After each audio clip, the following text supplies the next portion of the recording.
Please subscribe our channel and press bell icon to get updates. Hello students, welcome back to my YouTube channel. और आज के इस video में हम लोग पढ़ने वाले हैं the rise of nationalism in Europe का अगला टॉपिक, जो कि है हमारा the making of nationalism in Europe. इस टॉपिक में बेसिकली हम लोग पढ़ेंगे कि 1815 में नेपोलियन के हारने के बाद ऐसी क्या कंडीशंस क्रिएट हुई फ्रांस में और उसके जो आसपास के जो उसके एरियाज थे जो जिससे नेपोलियन ने जीता था, या यूरोप में, कि जिसके वजह से वहां के लोगों में नेशनलिज्म की फीलिंग जो है वो काफी ज्यादा आ गई और वो लोग एक रेवोल्यूशन के लिए तैयार हो गए। तो हम लोग स्टार्ट करते हैं इस टॉपिक को अपने।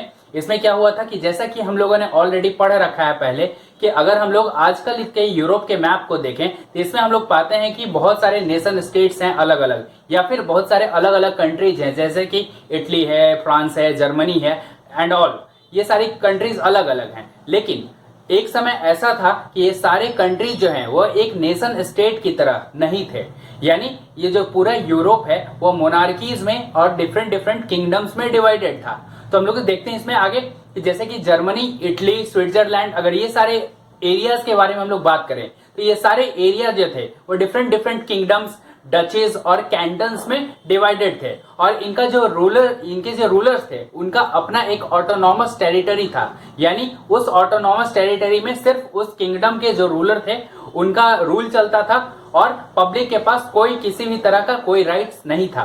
नेक्स्ट हमारा आता है क्या कि जैसे अगर हम लोग बात करते हैं ईस्टर्न एंड सेंट्रल यूरोप के बारे में, तो ईस्टर्न एंड सेंट्रल यूरोप में ऑटोक्रेटिक मोनार्कीज थी और उसमें जो रहने वाले लोग थे, उनके किंगडम में रहने वाले जो लोग थे वो अलग अलग ग्रुप से बिलोंग करते थे। उनके डायलेक्ट्स अलग अलग थे।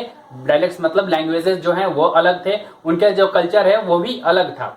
नेक्स्ट इसमें हम लोग बात करते हैं क्या कि जो भी वहां लोग रहने वाले थे, और सबसे इंपॉर्टेंट चीज इसमें यह आती है कि जितने भी लोग उन सारे ऑटोक्रेटिक मोनार्कीज में रहते थे उन सबके पास अपना एक कोई भी कलेक्टिव आइडेंटिटी नहीं था। अब कलेक्टिव आइडेंटिटी कहने का मतलब क्या है कि जैसे अगर हम लोग अपनी बात करें तो हम लोग की कलेक्टिव आइडेंटिटी क्या है कि दैट वी आर इंडियन, हम लोग इंडियंस हैं। लेकिन उनके पास वहां जो किंगडम में रहने वाले लोग थे उनके पास किसी भी तरह की कोई कलेक्टिव आइडेंटिटी नहीं थी। लोग जो हैं वो डिफरेंट डिफरेंट एरियाज में रहते थे और डिफरेंट डिफरेंट लैंग्वेजेस को बोलते थे। और इसका हम लोग एक एग्जांपल लेते हैं, जैसे हैब्सबर्ग एम्पायर के बारे में लोग बात करते हैं। हैब्सबर्ग एम्पायर जो था वो रूल करता था कहाँ? ऑस्ट्रिया को, हंगरी को और बोहेमिया को।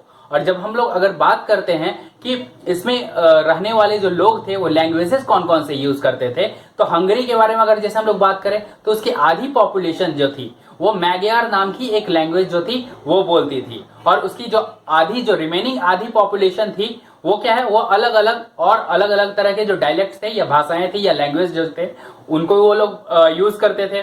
फिर अगर हम लोग बात करते हैं कि जैसे बोहेमिया की, तो बोहेमिया में रहने वाली जो पॉपुलेशन थी वो जर्मन स्पीकिंग थी, यानी वो लोग जर्मन बोलते थे। और एक और आता है क्या, गैलिसिया नाम का जो जगह था वहां यूरोप में, उसमें जो रहने वाले लोग थे वो पॉलिश लैंग्वेज यूज करते थे। पॉलिश लैंग्वेज जो है वो पोलैंड की लैंग्वेज थी। हम लोग देखते हैं इसके बाद अपना अगला टॉपिक।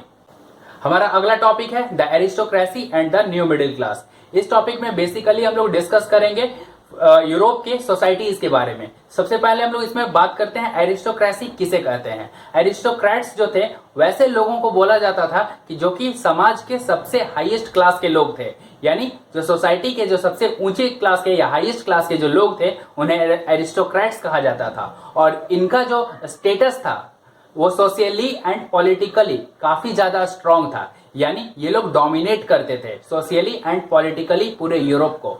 और इन लोगों का जो रीजनल डिविजन्स था वो काफी ज्यादा था।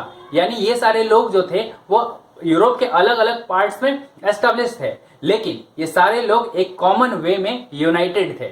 अगर हम लोग इसके बारे में बात करें कि इनकी प्रॉपर्टीज क्या थी, तो इनकी प्रॉपर्टी जो थी ये लोग क्या करते थे, जो कंट्री साइड कहने का मतलब जो आउट ऑफ सिटीज जो एरियाज थे, यानी हम लोग कह सकते हैं कि विलेजेस वगैरह जो थे वहां पे ये काफी बड़े बड़े स्टेट्स को ओन करते थे। स्टेट्स हम लोग फार्मिंग लैंड्स ये सब बोल सकते हैं, कल्टिवेटिंग लैंड्स, ये सबको ये लोग ओन करते थे। और साथ ही साथ इनके बड़े बड़े मेंशंस भी थे। नेक्स्ट इसमें आता है क्या कि और अगर इन लोगों के लैंग्वेज के बारे में बात की जाए तो लैंग्वेज इन लोगों की फ्रेंच थी, जो कि ये लोग यूज करते थे किस चीज के लिए? For the purpose of diplomacy and the in higher society. यानी जब ये लोग अपने हायर सोसाइटी की मीटिंग्स करते थे या पर्पस ऑफ डिप्लोमेसी होता था, तो उसमें ये लोग जो लैंग्वेज यूज करते थे वो लैंग्वेज थी फ्रेंच। और अगर हम लोग इन लोगों के बारे में बात करें, न्यूमेरिकली इनकी कंडीशन क्या थी, तो यूरोप जो था उसमें न्यूमेरिकली अगर देखा जाता था तो एरिस्टोक्रेट्स जो थे वो काफी छोटे ग्रुप थे। यानी ये लोग काफी छोटे थे लेकिन सोसाइटी में सबसे ज्यादा डोमिनेंट थे। ये लोग जो एक दूसरे के रीजनल डिविजन्स होने के बावजूद भी ये लोग एक दूसरे से कनेक्टेड होते थे। यानी एक एरिस्टोक्रेट जो है वो दूसरे रीजन के एरिस्टोक्रेट से मैरिज के टाइज के साथ वो लोग कनेक्टेड होते थे। यानी विवाह के साथ, यानी एक रीजन के जो एरिस्टोक्रेट थे वो दूसरे रीजन के एरिस्टोक्रेट्स के घर में उनके यहाँ शादी या मैरिज जो होते थे उसके वजह से वो लोग आपस में कनेक्टेड होते थे। नेक्स्ट हम लोग बात करते हैं कि इसमें मेजोरिटी ऑफ पॉपुलेशन किसकी थी। जैसे कि अभी हम लोगों ने बात किया कि न्यूमेरिकली जो है एरिस्टोक्रेट्स थे वो काफी स्मॉल ग्रुप था, लेकिन तो अब इसमें बात आती है क्या कि मेजोरिटी ऑफ पॉपुलेशन किनका था। तो जैसा कि हम लोग हर जगह जानते हैं कि लोअर क्लास जो लोग होते हैं वो लोग मेजोरिटी में होते हैं किसी भी सोसाइटी में। तो यहाँ भी जो पीजेंट्स थे यानी किसान, वो जो है वहां मेजोरिटी ऑफ पॉपुलेशन में थे। और अगर हम लोग इनके बारे में बात करेंगे टू द वेस्टर्न पार्ट, यानी अगर हम लोग यूरोप के वेस्टर्न पार्ट की बारे में बात करें तो होता था क्या कि bulk of land was farmed by tenants and a small owners. यानी जो बल्क ऑफ लैंड था वेस्टर्न यूरोप में वो ओन किया जाता था, ओन नहीं, फार्म्ड किया जाता था। यानी वहां एग्रीकल्चरल एक्टिविटीज परफॉर्म की जाती थी टेनेंट्स के द्वारा एंड स्मॉल ओनर्स के द्वारा। टेनेंट्स वैसे लोगों को बोलते हैं जो कि किसी लैंड लॉर्ड से जमीन किराए पे लेकर के उसमें कल्टीवेशन करते थे। नेक्स्ट हम लोग अगर बात करते हैं कि ईस्टर्न एंड सेंट्रल यूरोप की, यानी ये तो वेस्ट के बारे में बात हुआ, वेस्टर्न यूरोप की। अब बात है हमारी ईस्टर्न एंड सेंट्रल यूरोप की। तो बहुत बड़े बड़े जो एस्टेट्स थे या फार्मिंग एरियाज थे, फार्मिंग लैंड थे, उन्हें कल्टीवेट किया जाता था सर्फ्स के द्वारा, SERFS, सर्फ्स के द्वारा। अब हम लोगों ने बात किया यहाँ जो हायर सोसाइटी, हायर क्लास जो थे सोसाइटी के, उनके बारे में, और जो सबसे लोअर क्लास यानी जो मेजोरिटी में जो सबसे पीपल थे उनके बारे में डिस्कस किया। तो अब हम लोग बात करते हैं मिडिल क्लास के बारे में। तो मिडिल क्लास जो था वो न्यू सोशल क्लास जो है वो इमर्ज हुआ था किसके वजह से? ग्रोथ ऑफ टाउन्स के वजह से, यानी शहरों का जो विकास हुआ या ग्रोथ हुआ उसके वजह से, and emergence of commercial classes, और जो कॉमर्शियल क्लास वैसे क्लास जो कि ट्रेड वगैरह में विश्वास रखते थे या ट्रेड में ज्यादा डिपेंडेंट थे, उनके वजह से न्यू सोशल क्लासेस का इमरजेंस हुआ और उसी क्लास को मिडिल क्लास के नाम से जाना गया।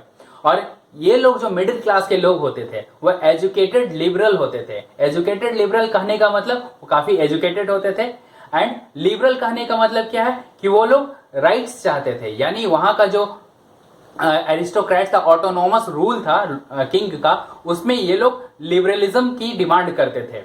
अब इसमें लिबरलिज्म में क्या क्या, जैसे एबोलिशन ऑफ एरिस्टोक्रेटिक प्रिविलेजेस उनका पहला डिमांड था। एबोलिशन ऑफ एरिस्टोक्रेटिक प्रिविलेजेस कहने का मतलब जो एरिस्टोक्रेट्स थे यानी सब समाज के जो सबसे हाईएस्ट सोसाइटी के जो लोग थे उनको जो प्रिविलेजेस मिले हुए थे वो उनके अगेंस्ट थे। यानी वो चाहते थे, यानी मिडिल क्लास के जो लोग थे वो चाहते थे कि हायर क्लास के जितने भी प्रिविलेजेस मिले हुए हैं वो सबको खत्म कर दिया जाए।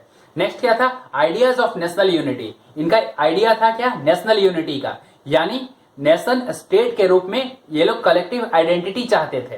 एंड ये लोग इसके वजह से हुआ क्या कि इन्होंने काफी ज्यादा पॉपुलैरिटी गेन की। नेक्स्ट हमारा आता है क्या? इसके बाद हमारा जो अगला टॉपिक है वो है what did liberal nationalism stand for. तो हम लोग स्टार्ट करते हैं अपने अगले टॉपिक को। इसमें हम लोग बात करते हैं क्या? लिबरल नेशनलिज्म के बारे में हम लोग बात करेंगे। तो लिबरल नेशनलिज्म, तो इस समय हम लोग बात करेंगे सबसे पहले मिडिल क्लास के बारे में। मिडिल क्लास के बारे में क्यों बात करेंगे? क्योंकि मिडिल क्लास ही वो सोसाइटी का वैसा सेक्शन था जिसने सबसे पहले लिबरल नेशनलिज्म की बात की थी। यानी लिबरलिज्म के पक्ष में या फेवर में जो सबसे पहले जो लोग आए थे वो middle class, educated middle class के लोग थे। अब लिबरलिज्म का मतलब क्या होता है? Liberalism stood for freedom of individuals. यानी लिबरलिज्म का मतलब होता है जो फ्रीडम ऑफ इंडिविजुअल्स, यानी जो भी इंडिविजुअल्स हैं, प्रत्येक व्यक्ति को अलग अलग तरह की फ्रीडम दी जाए। And equality for all before the law, यानी जो भी लॉ है उसके सामने सारे लोग जो हैं वो इक्वल हों। नेक्स्ट हम लोग अगर बात करते हैं लिबरलिज्म वर्ड आया कहां से, तो लिबरलिज्म वर्ड जो है वो लैटिन वर्ड है लीबर, LIBER, लीबर वर्ड से आया। और लीबर वर्ड का जो मतलब होता है वो होता है फ्री, यानी आजाद। नेक्स्ट अगर हम लोग बात करते हैं अगर फाइनेंशियली या इकोनॉमिकली, अगर लिबरलिज्म जैसे हम लोग बात कर रहे हैं, अगर पॉलिटिकली बात किए या सोसाइटी के लेवल पे बात किए, तो उसमें क्या है, मिडिल क्लास चाहते थे कि जितने भी इंडिविजुअल्स हैं उनको फ्रीडम मिले और साथ ही साथ जितने भी लोग हैं उनको इक्वेलिटी रहे लॉ के सामने, यानी जितने भी लोग हैं वो सारे इक्वल रहे लॉ के सामने। तो अगर हम लोग बात करते हैं इकोनॉमिकली या फिर फाइनेंशियली, तो उसमें लिबरलिज्म का क्या मतलब होगा, तो इसमें इसका मतलब क्या था, फ्रीडम ऑफ मार्केट्स, यानी मार्केट्स की आजादी, and abolition of restrictions on the movement of goods and capital, यानी जो भी एबोलिशन लगाना था, यानी रेस्ट्रिक्शंस जो भी थे movement of goods and capital, goods यानी जो भी सामान होते थे एंड उसके कैपिटल का जो भी मूवमेंट होता था उस पर जितने भी तरह के रेस्ट्रिक्शंस लगाए हुए थे उनको हटाना, ये था फाइनेंशियली और इकोनॉमिकली लिबरलिज्म का मतलब।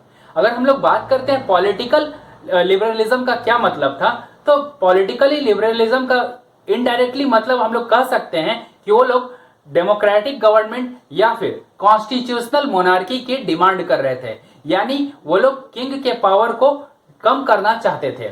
इसमें क्या था, एक कॉन्स्टिट्यूशन की डिमांड थी, यानी पॉलिटिकल लिबरलिज्म में कॉन्स्टिट्यूशन चाहिए था जिसके अकॉर्डिंग जो है वहां का रूल चले, एंड रिप्रेजेंटेटिव गवर्नमेंट होनी चाहिए। रिप्रेजेंटेटिव गवर्नमेंट जो कि पार्लियामेंट के थ्रू हो या असेंबलीज के थ्रू हो।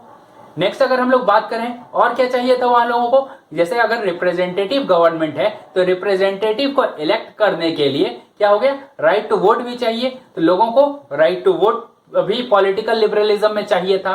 अगर हम लोग इसमें बात करें कि ऑब्स्टेकल्स क्या क्या थे, ऑब्स्टेकल्स किस चीज के बारे में, जैसे हम लोग फाइनेंशियली या इकोनॉमिकली लिबरलिज्म के बारे में बात किया हमने, तो उसमें ऑब्स्टेकल्स क्या थे, यानी एक्सपेंशन ऑफ ट्रेड, यानी ट्रेड को बढ़ावा देने में या ट्रेड को एक्सपेंड करने में ऑब्स्टेकल्स क्या क्या थे। तो ऑब्स्टेकल, सबसे बड़ा ऑब्स्टेकल क्या था, अनइवन मेजरमेंट। जो मेजरमेंट था यूरोप में, जो मेजरमेंट यूज किया जाता था वो अनइवन था, यानी एक जगह पे कुछ और था, दूसरी जगह पे कुछ और था, जैसा कि हम लोगों ने सिविल कोड ऑफ 1804 में पढ़ रखा था। इसमें यूनिट वहां का था क्या मेजरमेंट का, वो था LA, और LA जो था वो अगर उससे हम लोग उसका मेजरमेंट डिफरेंट कैसे था कि अगर वो फ्रैंकफर्ट में उसकी वैल्यू जो थी वो 54.7 सेंटीमीटर थी, तो मेंज में 55.1 सेंटीमीटर। तो कहने का मतलब क्या है, जगह अलग अलग जगहों पे जो LA था उसका मेजरमेंट जो था वो अलग था। तो इसमें हम लोग अगला बात करते हैं क्या, हैम्बर्ग से अगर न्यूरेमबर्ग, ये दोनों यूरोप में जगह हैं, हैम्बर्ग से न्यूरेमबर्ग आने में 11 कस्टम बैरियर्स थे, यानी 11 कस्टम बैरियर्स पड़ते थे, एंड कस्टम ड्यूटी जो है वो 5% सभी को देनी होती थी। तो कहने का मतलब यहाँ यह है कि अगर मेजरमेंट LA है वहां, तो वैसे कंडीशन में कैलकुलेशन करने में काफी ज्यादा टाइम कंज्यूम होता था, क्योंकि एक तो 11 कस्टम बैरियर्स हैं और साथ ही साथ सबको 5% कस्टम ड्यूटी देना है, और सबसे बड़ी प्रॉब्लम क्या कि हर जगह का मेजरमेंट जो है वो अलग अलग है। नेक्स्ट हम लोग बात करते हैं जोल्वेरिन के बारे में। अब जोल्वेरिन क्या था, ये कस्टम यूनियन जो है फॉर्म किया गया कब, 1834 में। 1834 में जोल्वेरिन को फॉर्म किया गया यूरोप में, और इसको हम लोग कस्टम यूनियन भी बोल सकते हैं। अब बात करते हैं कि इसे स्टार्ट किसने किया था, तो ये इनिशिएटेड बाय प्रूशिया था, यानी प्रूशिया ने इसे स्टार्ट किया था, और लेटर यानी बाद में जर्मन स्टेट्स जो थे या जर्मन जो लोग थे, जर्मन लोग जो थे, उन्होंने इसे ज्वाइन कर दिया। और इस जोल्वेरिन जो था इसका एम क्या था, यानी टारगेट क्या था, किस एम के साथ इसे फॉर्म किया गया था, इसका एम क्या था, to bind the German economically into nation, यानी जो भी जर्मन जो भी लोग थे, ठीक है, उनको एक नेशन के तौर में इकोनॉमिकली एस्टेब्लिश करना। और इसमें सबसे जो इंपॉर्टेंट डिसीजंस जो लिए गए वो क्या लिए गए, वो था एबॉलिश्ड टैरिफ बैरियर्स। जो भी टैरिफ बैरियर्स थे, यानी जो अलग अलग जगह पे जो कस्टम ड्यूटीज थी उसको एबॉलिश कर दिया गया, यानी हटा दिया गया। And reduced the number of currencies. और उस समय जैसे हम लोगों ने अभी बात की कि मेजरमेंट जो थे यूरोप में अलग अलग प्लेसेस पे अलग अलग थे, वैसे ही वहां नंबर ऑफ करेंसीज जो थी वो भी 30 थी, यानी 30 उतनी थी। तो उसमें किया गया, जब जोल्वेरिन का फॉर्मेशन किया गया तो उसके बाद टैरिफ बैरियर्स को हटा दिया गया एंड उसके बाद जो नंबर ऑफ करेंसीज थी उसे 30 से हटा करके 2 कर दिया गया। हमारा अगला टॉपिक है अ न्यू कंजर्वेटिज्म आफ्टर 1815, यानी 1815 के बाद जो कंजर्वेटिज्म जो है जो स्टार्ट हुआ यूरोपियन सोसाइटी में, उसके बारे में ये टॉपिक में हम लोग डिस्कस करेंगे। सबसे पहले बात करते हैं कंजर्वेटिज्म का।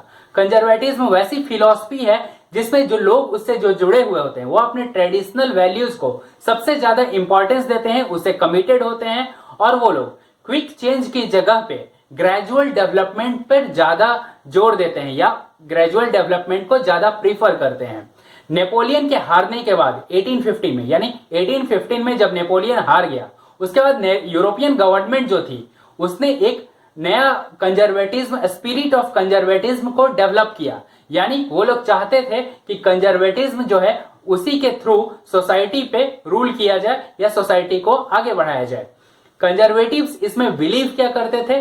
कंजर्वेटिव्स का जो मेन बिलीव था वो था अपने ट्रेडिशनल इंस्टीट्यूशंस जो थे उनके स्टेट एंड सोसाइटी के, उसको मेंटेन रखना। अब ट्रेडिशनल इंस्टीट्यूशंस में आते क्या क्या थे, जैसे कि मोनार्की हो गया, चर्च हो गया, सोशल हियरार्कीज हो गए, प्रॉपर्टी, फैमिली, ये सारे चीजों को वो लोग प्रिजर्व रखना चाहते थे, यानी बचा के रखना चाहते थे। अधिकतर जो कंजर्वेटिव्स थे वो लोग चाहते थे कि जो उनका प्री रेवोल्यूशनरी डेज के टाइम में सोसाइटी थी, सोसाइटी वैसी न हो करके जो रेवोल्यूशनरी डेज के बाद जो सोसाइटी थी वैसी रहे। बाद में उन लोगों ने रियलाइज किया कि स्टेट और सोसाइटी जो है उसको प्रिजर्व करना चाहिए या प्रिजर्व करना जरूरी है। क्यों? क्योंकि प्रिजर्व करना जरूरी है और किन चीजों के साथ? जो नेपोलियन ने उसमें कुछ चेंजेस लाए हैं उनके साथ। और इससे होता है क्या कि जो स्टेट है वो ज्यादा पावरफुल और उसका पावर जो है वो ज्यादा इफेक्टिव और स्ट्रांग होता। यानी नेपोलियन के लाए हुए चेंजिंग्स के साथ अगर वो लोग कंजर्वेटिज्म को के स्पिरिट को आगे बढ़ाते तो उससे जो यूरोप है वो ज्यादा यूरोप में उनका पावर जो है वो ज्यादा इफेक्टिव और स्ट्रांग होगा।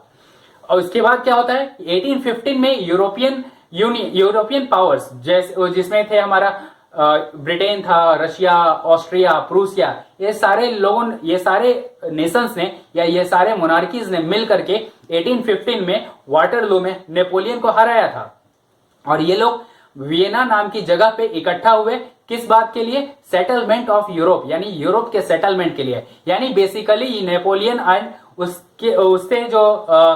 उसने जितने भी एरियाज को जीता था उसके बंटवारे के लिए वो लोग ट्रीटी ऑफ वियना नाम की जगह पे इकट्ठा हुए, जिसे बाद में ट्रीटी ऑफ वियना भी कहा गया और इसी को वियना कांग्रेस भी कहा जाता है। यह होस्ट किया गया था ड्यूक मेटरनिक के द्वारा, जो कि ऑस्ट्रिया का चांसलर था। इसका मेन ऑब्जेक्टिव क्या था इस ट्रीटी ऑफ वियना का या वियना कांग्रेस का? इसका मेन ऑब्जेक्टिव क्या था कि main intention was to restore monarchies, यानी जो भी फ्रांस में पुराने मोनार्कीज थे उसको रीस्टोर करना ही इसका मेन ऑब्जेक्टिव था। हमारा अगला पॉइंट है कि इसमें बर्बन डायनेस्टी को रीस्टोर किया गया और उसे फिर से पावर दिया गया। फ्रांस जो है उसने जितने भी अपने टेरिटरी जीते थे नेपोलियन के टाइम में उसे फ्रांस से वापस छीन लिया गया और फ्रांस के बाउंड्रीज पे काफी स्ट्रॉन्ग स्टेट्स को वहां एस्टेब्लिश किया गया ताकि फ्रांस जो है वो फ्यूचर में अपने बाउंड्रीज को एक्सपेंड ना कर सके। तो इसमें हम लोग देखते हैं कि कौन कौन से स्टेट्स को कौन कौन सा एरिया दिया गया। तो इसमें नीदरलैंड और बेल्जियम, नीदरलैंड के साथ बेल्जियम को मिला करके फ्रांस के नॉर्दर्न पार्ट के तरफ उसे सेट किया गया और उसके बाद साउदर्न पार्ट में सेट किया गया जेनेवा और उसके साथ पीडमोंट।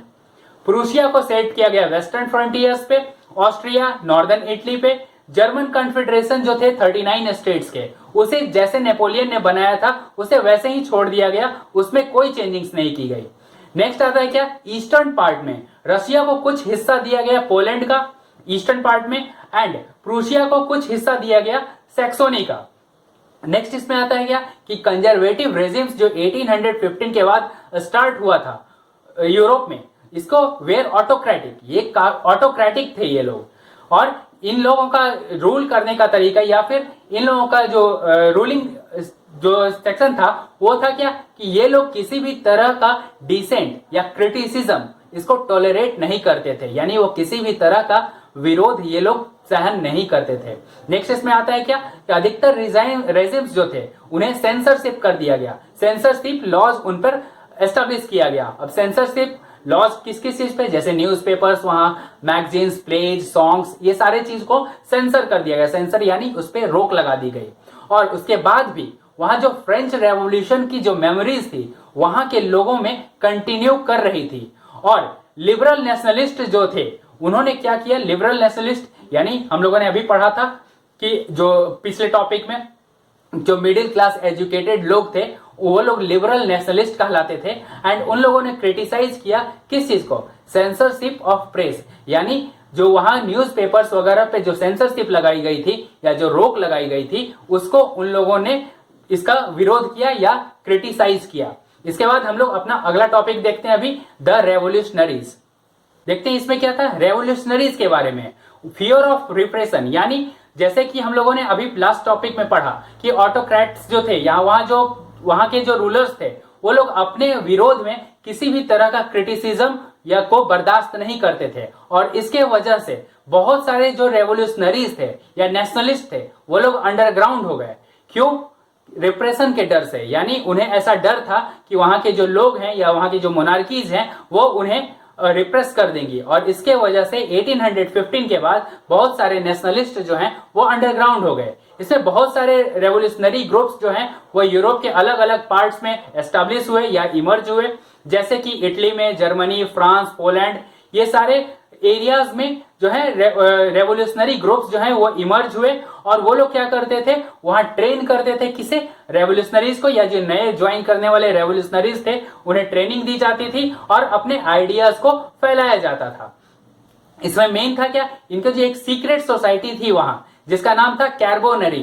कैर्बोनरी जो सीक्रेट सोसाइटी थी उसका एक मेंबर था जिसका नाम था गिसिपी मैजिनी। और इसी गिसिपी मैजिनी का जन्म जो हुआ था जिनेवा में 1807 में हुआ था।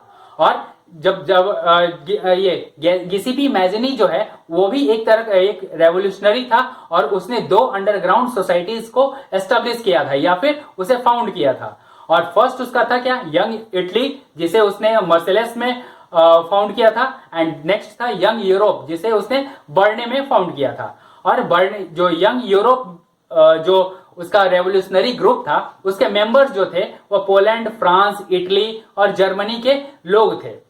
इसकी जब गिसिपी मैजिनी की जो मेन आइडियोलॉजी क्या थी, वो बिलीव करता था कि गॉड जो है उनका इंटेंडेड है, यानी गॉड जो है वो चाहते हैं कि जितने भी नेशंस हैं वो नेचुरल यूनिट्स की तरह रहें पूरे मैनकाइंड के लिए, यानी पूरे मानव जाति के लिए। गॉड भी यह चाहते हैं कि नेशन स्टेट्स बने। और इसी के वजह से हुआ क्या, इटली जो है, Italy had to form into a single unified republic. बाद में इटली को एक सिंगल यूनिफाइड रिपब्लिक में कन्वर्ट किया गया with a wider alliance of nations, मतलब बहुत सारे नेशंस के साथ उसे एक वाइडर एक सिंगल यूनिफाइड नेशन में या रिपब्लिक में उसे कन्वर्ट किया गया या एस्टेब्लिश किया गया। जो हम लोग आगे पढ़ेंगे अपने आने वाले जो टॉपिक्स हैं उसमें पढ़ेंगे यूनिफिकेशन ऑफ इटली, तो वहां हम लोग इस चीज को डिस्कस करेंगे ज्यादा डिटेल्स में। अब गिसिपी मैजिनी जो था उसे एग्जाइल में भेज दिया गया। अब एग्जाइल क्या होता है, एग्जाइल जो होता है कि उसे कंट्री से निकाल दिया गया। क्यों, इन 1831 में निकाल दिया गया। क्यों निकाल दिया गया, क्योंकि उस पर आरोप था कि उसने एक रेवोल्यूशन स्टार्ट करने की कोशिश की है। कहां, लिगुरिया नाम के जगह पे एट द एज ऑफ 24। और जिस समय मैजिनी ने यह रेवोल्यूशन स्टार्ट करने की कोशिश की थी उस समय उसका एज जो था वो 24 years. Thank you for watching. Please subscribe our channel and press bell icon to get updates. Thank you so much.